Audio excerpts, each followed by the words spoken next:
Assalamualaikum warahmatullahi wabarakatuh. Perkenalkan, nama saya Rianto Agustino dengan NIM 3123108114. Di sini saya akan menjelaskan mengenai algoritma sederhana dari beberapa eh, program enkripsi ya.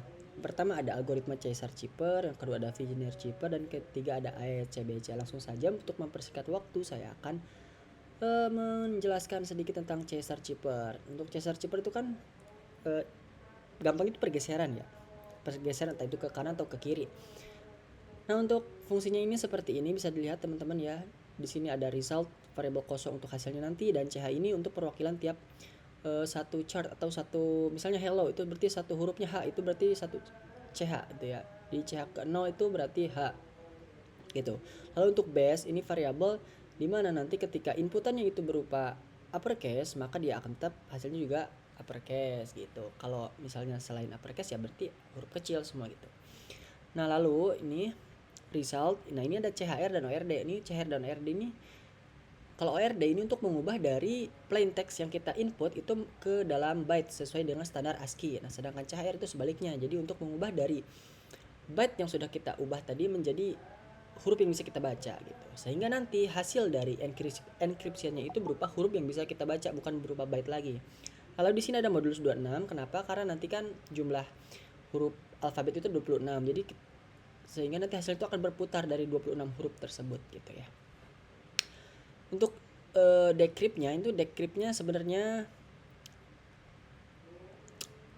kebalikan dari encrypt ya. Kalau misalnya decrypt ini kan plus. Nah, kalau plus ini berarti pergeserannya ke kanan. Kalau misalnya di pergeseran di enkripsinya itu plus, berarti di decryptnya itu minus. Gitu aja sih. Begitupun sebaliknya. Kalau misalnya di decryptnya pergeserannya ke kiri, maka di encryptnya pergeseran ke kiri, maka di decryptnya plus, berarti kan pergeserannya ke kanan gitu. Lanjut untuk Vigenère-Chipper, di sini juga sama seperti yang di Caesar-Chipper, karena memang dari Vigenère-Chipper itu pengembangan dari Caesar-Chipper ya. Jadi untuk result, mungkin sebelum ke result kita ke variabel dulu. Di sini ada result sebagai variabel kosong, lalu ada variabel key di sini key lower, lalu ada di sini ada variabel k underscore i sama dengan 0. Nah, di sini untuk menentukan nanti itu indeks huruf inputan plain textnya itu dimulai dari 0, bukan dari 1 ya. Dan CH itu ya chart ya, untuk mewakili setiap huruf di dalam inputannya nanti. Lalu ada base seperti yang saya jelaskan tadi. Nah, di sini shift. Nah, di sini tuh ada, kalau tadi kan shiftnya langsung ya, inputannya tuh shift berapa, misalnya 3 atau 4. Nah, di sini shiftnya itu punya variabel sendiri nih, variabel dengan ada, mungkin di sini bisa bilang rumus ya. Rumusnya itu kunci itu akan dikalikan dengan variabel k underscore i yang berupa indeks kesekian dimodulus dengan banyaknya kunci ya, banyaknya parameter kunci yang ada gitu. Nanti hasilnya dikurangi dengan jumlah abjad jumlah abjad ya. Nah, nanti di sini ada fungsi OR lagi untuk mengubah dari si plain text yang udah kita input itu menjadi sebuah data biner atau angka biner ya, berupa 0 dan 1 gitu. Dan nanti di result akan diubah kembali ke dalam sebuah huruf biasa menggunakan fungsi CHR ini gitu. Dan ini untuk pergeserannya itu indeksnya itu 1 ya. Jadi dari 0, 1, 2 dan seterusnya gitu. Udah. Untuk decryptnya juga mirip sebenarnya. Untuk Vigenère ini dia kalau misalkan di result yang di encrypt itu plus, maka di decryptnya itu berarti minus. Gitu aja sebenarnya. Udah. Nah, di sini kan ini minus. Nah, di sininya plus gitu. Jadi kalau decrypt itu tinggal itu aja bedanya. Selain itu nggak ada perbedaan lagi sih. Mulai dari algoritma yang lain pun sama aja. Cuman beda di satu simbol ini aja. Nah, lanjut kita ke AES encryption. Untuk AES encryption ini agak panjang ya. Yang pertama itu kita tuh harus install namanya PyCryptodom. Jadi itu kayak library dari luar ya, library pihak ketiga gitu. Nah, di sini ada fungsi untuk try and accept ya. Ketika nanti misalkan kita running algoritma di sini tapi belum terpasang, maka belum terpasang si library PyCryptodom tadi, maka akan ada hasilnya kayak gini. Modul PyCryptodom belum terpasang gitu. Nah, di sini ada beberapa fungsi. Yang pertama ada PKCS7 pad, PKCS unpad. Nah, ini untuk pad, ini ketika nanti kita input misalnya inputan berupa plain text itu ya, berupa plain text, kita input misalnya cuman 5 huruf gitu, itu kan blok size-nya jelas kurang gitu, kurang dari 16. Nah, maka si padding ini akan menambahkan gitu, akan menambahkan beberapa padding gitu untuk memenuhi syarat 16 bit gitu. Sedangkan untuk unpad ini dia akan mengurangi paddingnya gitu ketika nanti di decrypt. Nah, langsung aja ya. Untuk encrypt, yang pertama ini ada fungsi if. Ketika AES ini nggak ada atau si PyCryptodom tadi belum diinstal, maka runtime error, PyCryptodom belum diinstal. Nah, lalu ketika panjang kuncinya itu nggak memenuhi syarat yaitu 16, 24 atau 32, maka value juga error dengan pemberitahuan panjang key AES harus 16, 24 atau 32 byte. Nah, lalu di sini ada variable IV. Apa itu IV? Yaitu initialization vector ya. Di sini IV-nya tuh bisa ditentukan sebenarnya 16 byte. Apapun itu ya, huruf mau angka itu terserah. Tapi di sini saya ambil random ya. Jadi get random bytes. Jadi terserah di sistem nanti. Lalu untuk chipper, nah ini chipper saya pakai chipper text ini pakai mode CBC. Dan nah ini padding, PKCS padding. Nah, di sini ada variable padded ya, dimana fungsi PKCS pad nanti di plain text tuh akan di encode ketika sudah memenuhi syarat dengan dikasih tambahan padding. Nah, lalu ini chipper text.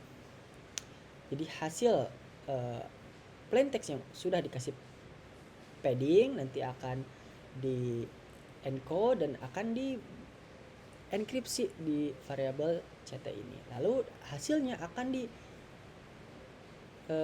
dikembalikan ke sebuah huruf, bukan ke sebuah huruf ya, dibalikan kembali ke huruf yang dapat dibaca dengan base 64. Jadi ini tuh kayak library bawaan Python ya, untuk mengubah dari biner tuh ke huruf yang bisa dibaca gitu, pokoknya gitu guys ya. Lalu untuk decrypt, nah untuk decrypt juga mirip, cuman di sini ini ada variabel row ya. Row ini untuk, kan tadi kita udah ubah nih ke dalam sebuah huruf ya, huruf kita udah encrypt, udah dibuat ke dalam byte, lalu kita dibuat lagi ke dalam huruf yang bisa dibaca. Nah, udah ada tuh hasilnya kan, hasil enkripsinya. Nah, ketika kita ingin decrypt, maka dari huruf itu harus diubah lagi ke dalam sebuah bentuk biner atau byte biner lagi ya kan. Maka kita gunakan ini lagi base 64 gitu di dalam variabel row. Lalu ada IV dan CT. Nah, di sini kan kalau kita ingin mendecrypt, kita tuh harus tahu IV-nya alias initialization vector. Nah, padahal tadi di dalam sistem itu kita dapatnya random, kita nggak tahu juga nih. Tapi di dalam chipper text yang sudah dienkripsi itu 16 row pertama itu berupa IV, lalu 16 row selanjutnya itu berupa chipper text kan. Jadi udah include semuanya tuh di dalam hasil enkripsian yang tadi gitu kan. Nah, lalu untuk kalau ini chipper sama lah ya, menggunakan mode CBC. Lalu ini plain text. Nah, ini plain text karena tadi sebelum diubah di encrypt itu kan harus memenuhi syarat 16. Otomatis banyak banget padding, banyak banget tambahan gitu ya. Kalau tidak di unpad atau dikurangi, maka nanti hasil decode-nya, hasil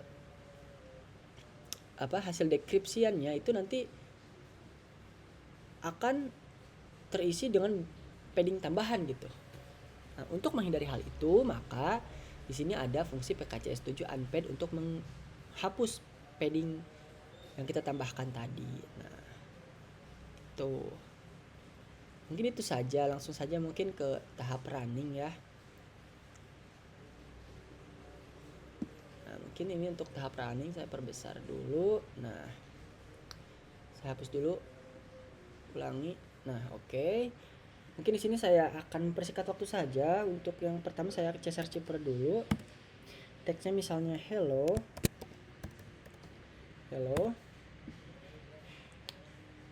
Lalu misalnya kita enkripsi dengan 5. Kita shiftnya atau pergeserannya itu 5 ke kanan ya. Maka hasilnya ini. Lalu kita akan coba langsung aja ke enkripsi di AES ya. Kita pilih algoritma 3, masukkan teksnya sama hello. Nah, ini maka fungsi dari padding tadi, ketika hello itu kan kurang dari 16, maka dia akan menambahkan padding. Nah, lalu key. Nah, key ini harus 16 ya. 16 kita masukkan, ngacak aja. Jangan gini sih, terlalu ngacak ya. Kita mungkin ini aja, QWERTY.